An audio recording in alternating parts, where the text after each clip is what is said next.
Halo, selamat pagi siswa-siswi kelas 8. Hari ini kita akan lanjut belajar fisika. Kalau di minggu lalu kita belajar tentang materi pembiasan, hari ini kita akan belajar pembiasan pada lensa cembung. Apa sih lensa cembung itu? Lensa cembung adalah lensa yang bagian tengahnya tebal, tetapi bagian tepinya tipis. Nah, lensa cembung ini disebut juga sebagai lensa positif dan bersifat mengumpulkan cahaya atau nama lainnya konvergen ya. Di sini Bapak sudah gambarkan 3 bentuk lensa. Yang pertama ada biconvex. Ini biconvex ini dia lensa cembung-cembung. Oke ya, kemudian ada plane convex. Ini cembung datar. Ini cembung, ini datar. Kemudian yang ketiga ada konkav convex. Ini cekung, ini cembung. Oke. Nah, selanjutnya tadi kan Bapak sudah singgung ya tentang lensa cembung itu dia sifatnya mengumpulkan cahaya atau konvergen. Di sini Bapak sudah gambarkan lensa. Ini sumbu utama yang horizontal ini enak ya. Nah, ini lensa ini nanti diberikan sinar. Sinarnya nanti akan dibiaskan menuju titik fokus nih. Ini nanti titik fokus. Ada sinar lagi yang berimbit sumbu utama ini nanti diteruskan lurus ya. Kemudian ini sinar yang ketiga ini nanti dibiaskan juga menuju titik fokus. Ini artinya dia mengumpulkan cahaya atau konvergen. Nah, kalau dalam bentuk soal, lensa cembung itu dapat dituliskan atau disimbolkan seperti ini ya, berupa garis vertikal, kemudian di atasnya ada tanda positif. Ini juga mewakili atau menandakan bahwa ini adalah lensa cembung. Oke, ini dia sumbu utama. Oke, nah ini sifatnya sama nih, ya, ini sama. Dia mengumpulkan cahaya atau konvergen.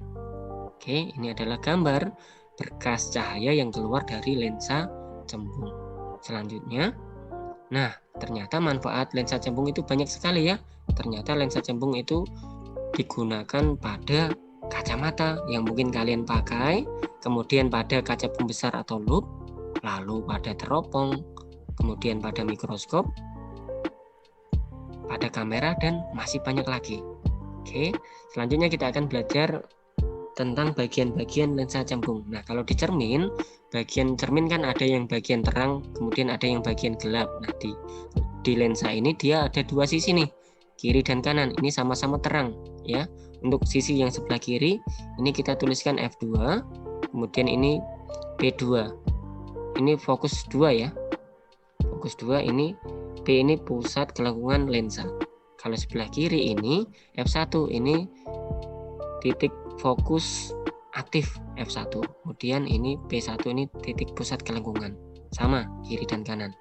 Kemudian ini jarak fokus F2 ini R2. R2 ini panjang jari-jari lensa ya, panjang jari-jari lensa. Nilainya untuk R2 ini sama dengan 2 kalinya F2. Kalau di sini F1 nilainya R1 ini 2 kalinya F1. Sama ya. Kemudian pembagian ruangnya antara O sampai F2 ini ruang benda 1. Kemudian antara F2 sampai P2 ini ruang benda 2. Kemudian P2 ke kiri dan seterusnya ini ruang benda 3.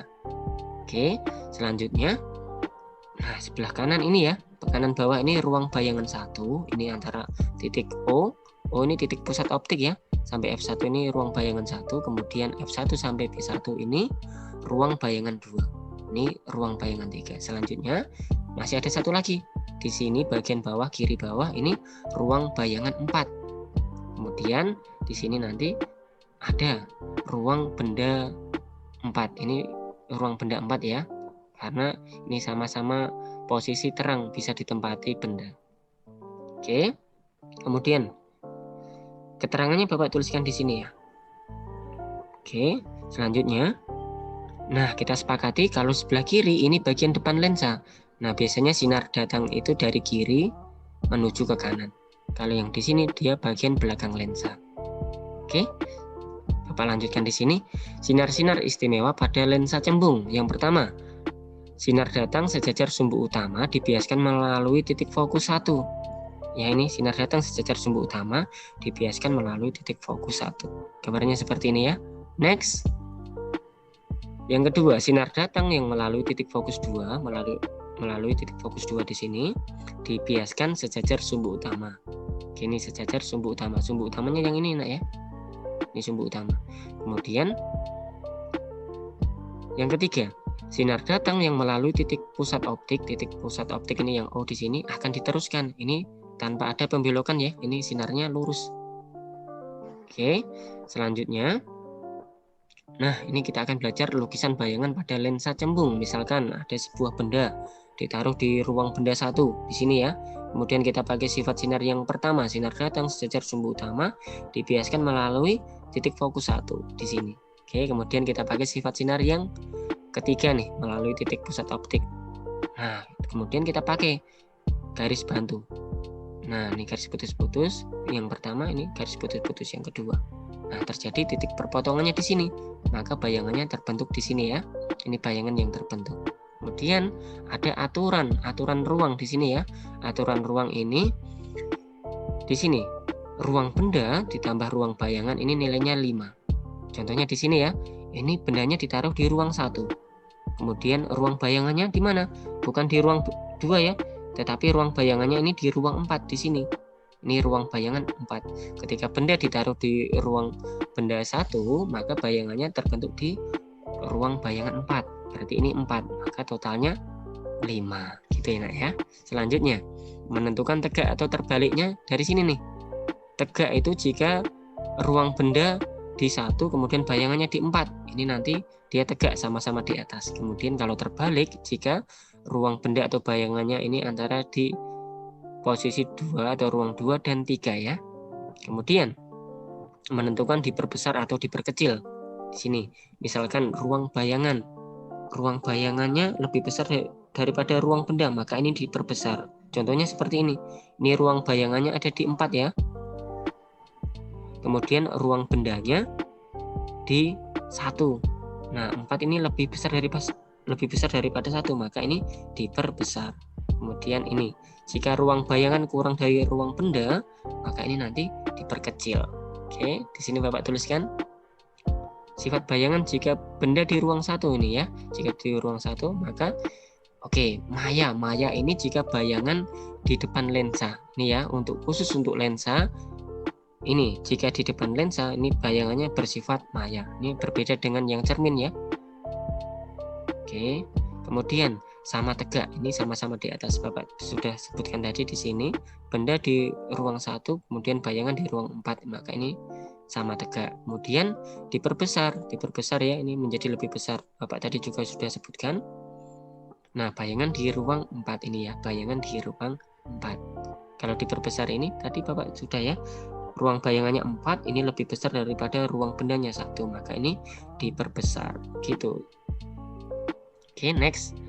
Oke, misalkan benda ditaruh di ruang 2 nih ya, ditaruh di ruang 2. Kita pakai sifat sinar yang pertama, kemudian kita pakai sifat sinar yang kedua. Nah, terbentuk perpotongannya di sini. Perpotongannya di sini ini sudah terbentuk bayangan ya. Tetapi jika kita mau pakai sifat sinar yang ketiga juga sama, maka terbentuk perpotongannya juga di sini. Nah, pakai 3 sifat sinar istimewa pada lensa cembung bisa, pakai 2 saja juga bisa ya. Oke, maka bayangan yang terbentuk bagaimana? Bayangan yang terbentuk ini ya. Sifat bayangan jika benda di ruang 2. Dia nyata. Nyata ini jika bayangan di belakang lensa. Ini nyata. Kemudian terbalik. Ini terbalik ya. Diperbesar menjadi lebih besar. Kemudian bayangan di ruang 3. Ini bagian sini ruang 3. Atau kalau kita pakai rumus yang di sini, ini ya, terbalik jika ruang benda, misalkan di sini ya, ruang bendanya 2, ruang bayangannya 3. Ini terbalik. Oke ya, sesuai ya. Kemudian diperbesar. Diperbesar ini ruang bayangannya berapa? Di sini ruang bayangannya ini 3 ya, ruang bayangannya di sini 3. Kemudian ruang bendanya 2, berarti sesuai ya, 3 lebih besar daripada 2, maka diperbesar. Kemudian bayangan di ruang 3. Nih, bayangan di ruang 3. Kenapa bayangan di ruang 3? Ini yang misalkan ya. Ruang bendanya di mana? Ruang bendanya di 2. Maka 2 ditambah berapa nilainya menjadi 5. Maka ruang bayangannya 3. Ini ya, sesuai anaknya. Antara ini dan ini. Ya. Ini kita pakai lukisan, ini kita pakai rumus. Selanjutnya, jika benda ditaruh di ruang 3 nih, ya, jika benda ditaruh di ruang 3, kita pakai sifat sinar yang pertama, kita pakai sifat sinar yang kedua. Ini sudah terbentuk bayangan ya, bayangannya di sini. Ini bayangan. Kemudian kalau kita tambahkan misalkan ya, kita pakai sifat sinar yang ketiga nih. Ya, ini sama saja perpotongannya di sini. Maka bayangan yang terbentuk adalah, kita lihat sifat bayangan jika benda di ruang 3. Nyata ini jika bayangan di belakang lensa ya. Ini nyata jika bayangan di belakang lensa. Ini ingat ya, ini bagian belakang, ini bagian depan. Oke. Terbalik, ini terbalik, diperkecil menjadi lebih kecil, dan bayangan di ruang 2, ruang bayangan 2. Gitu ya nak ya. Nah, kita misalkan pakai rumus nih. Ruang bendanya tadi di sini ya, 3. Kemudian ruang 3 tambah berapa supaya nilainya menjadi 5? Maka ditambahkan 2 ya. Ini adalah ruang bayangannya. Sesuai ya antara ini dan ini. Ini pakai lukisan yang di sini, ini pakai rumus. Kemudian terbalik. Terbalik itu jika ruang benda, ini ruang bendanya antara 2 dan 3 ya. Ruang bendanya 3, kemudian bayangannya 2. Berarti ini terbalik. Ini antara ya, bisa 2 dan 3, bisa 3 dan 2. Kemudian diperkecil. Diperkecil ini ya, ruang bayangannya di berapa? Di 2. Ini ruang bayangannya di 2 ya. Ruang bayangannya di 2, kemudian ruang bendanya di ruang berapa? Di 3. Maka 2 kurang dari 3. Maka ini sesuai ya, diperkecil. Itu jawabannya. Oke, selanjutnya, nah kita di sini nih, rumus lensa cembung itu sama dengan cermin ya, hampir sama ya. Nah, oke, keterangannya Bapak tuliskan di sini. Kalian pasti sudah familiar dengan rumus ini. Ini adalah rumus lensa cembung. Oke ya, ini untuk rumus perbesaran bayangannya. Ini ada tanda mutlak, ingat. Lalu ada tambahan satu lagi nih di sini ya. Ini ada kekuatan lensa atau P, satuannya dioptri. Ini F ini jarak fokus lensa. Ini harus dalam bentuk meter ya. Ingat, ini harus dalam bentuk meter, jangan sampai terbalik. Nah, P atau kekuatan lensa ini menyatakan kebalikan dari nilai jarak fokus lensa. Oke ya. Ini biasanya satuan ini digunakan pada kacamata ya, minus berapa dioptri gitu. Oke, kita langsung ke contoh soal. Untuk soal yang pertama, sebuah benda berada pada jarak 8 cm di depan lensa cembung yang memiliki jarak fokus 24 cm. Hitunglah jarak bayangan, perbesaran bayangan, tinggi bayangan apabila tinggi benda 5 cm, kemudian sifat bayangan yang terbentuk. Oke, seperti biasa, kita tuliskan yang pertama adalah diketahuinya ya. Diketahui yang pertama nih, SS-nya berapa? 8 cm. Kemudian fokusnya 24 cm. Lalu H, ketinggiannya 5 cm ya.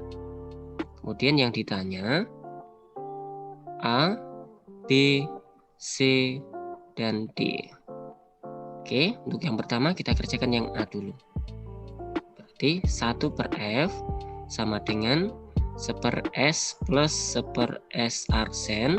Kemudian F-nya berapa? F-nya 24, S-nya ini 8, ini 1/S arsen yang dicari ya. Kemudian ini kita turunkan lagi, ini pindah ruas, 1/8-nya pindah ruas ke kiri. Jadi 1/8 sama dengan 1/S arsen. Kemudian Bapak lanjutkan di sini, kita samakan penyebutnya ya, menjadi 24.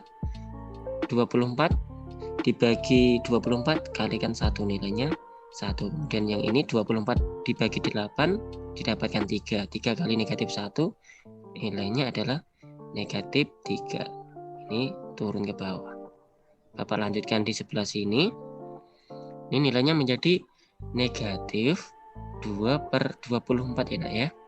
Sama dengan 1/S arsen. Maka S arsennya tinggal dibalik nih. 24 dibagi 2. Jangan lupa tanda negatifnya. Maka didapatkan nilainya adalah negatif 12 cm. Ada tanda negatifnya. Ini nanti dia menunjukkan bahwa sifat bayangannya itu maya. Sifat bayangannya maya. Oke, kita kerjakan yang B. Yang B itu yang dicari perbesaran ya. Rumus perbesaran bayangan M sama dengan S arsen per S. S arsennya jangan lupa ini ada tanda mutlaknya. S arsennya negatif 12. Kita dapat tuliskan 12 di sini ya. Per S-nya 8. Maka 12 bagi 8 didapatkan nilainya adalah 1,5 kali perbesarannya ya. Kemudian yang C. Yang C dicari tinggi bayangan apabila tinggi benda 5 cm. Maka rumusnya ini ya. M H arsen per H, di mana M-nya 1,5. H arsen yang kita cari nanti hanya 5. Maka H arsen sama dengan 1,5 kali 5 ya. 1,5 kali 5 ini didapatkan nilainya adalah 7,5 cm. Ini yang C. Oke, kemudian yang D, sifat bayangan yang terbentuk. Oke, ini ya, jangan lupa aturan ruangnya tadi. Oke, Bapak tuliskan lagi di sini. Oke, kita cari yang D nih. Sifat bayangannya maya. Di sini Bapak udah tuliskan ya. Yang pertama itu sifatnya maya. Oke, sebelum itu Bapak gambarkan terlebih dahulu nih. Ini sumbu utama, kemudian ini lensanya. Fokusnya katakanlah ini di sini nilainya 24 ya di sini. 24 ini jarak fokus. Bendanya di 8 cm. 8 cm itu kira-kira di sini nih. Ya, ini 8 cm. Sehingga bayangannya di mana? Ingat rumusnya ini ya. Ruang benda itu ternyata di ruang 1.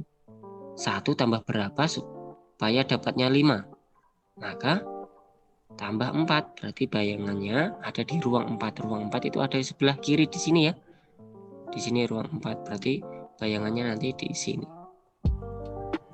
Oke, sifat yang pertama, bayangan di ruang 4. Kemudian sama tegak atau terbalik, kita lihat ya. Benda di ruang 1, bayangan di ruang 4, berarti tegak. Nih ya, tegak. Kemudian diperkecil atau diperbesar. Nah, ruang bayangan tadi di ruang 4. Kemudian ruang bendanya itu di 1 ya, di sini di 1. Berarti 4 itu lebih besar daripada 1, maka diperbesar. Oke. Kemudian nah, nyata atau maya? Tadi Bapak udah sebutkan ya, dia maya. Maya itu jika bayangan yang terbentuk itu di depan lensa di sini ya. Oke, kita langsung ke contoh soal yang kedua. Sebuah lensa memiliki jari-jari kelengkungan 800 cm. Hitung kekuatan lensa tersebut. Kita tuliskan diketahuinya. Di sini diketahui R ya, nilainya adalah 800 cm. Kemudian kita butuh nilai F nih. Ingat, nilai F sama dengan setengah R. Jadi nilai fokus ini dia 400 cm. Yang ditanya P, kekuatan lensa. Rumusnya P sama dengan 1/F. Ingat, ini dia dalam bentuk meter ya. Sehingga 1/, ini kita ubah dalam bentuk meter. Nilainya menjadi 4 meter. Ini 1/4 ya. Jadi didapatkan nilainya adalah 0,25 dioptri. Itu ya, ini kekuatan lensanya. Atau bisa juga dikerjakan seperti ini nih. P sama dengan 100/F. Tetapi ini fokusnya dia satuannya pakai sentimeter kalau di atasnya 100. Berarti gini, 100 per, ini dalam sentimeter ya. Kalau dalam sentimeter dia nilainya tetap. Sehingga sama ya, ini kita coret 1/4 atau 0,25 dioptri. Oke, kira-kira ini yang dapat Bapak sampaikan pada materi pembelajaran hari ini. Kiranya anak-anak tetap semangat belajar, stay fit, stay healthy, and God bless you. Thank you.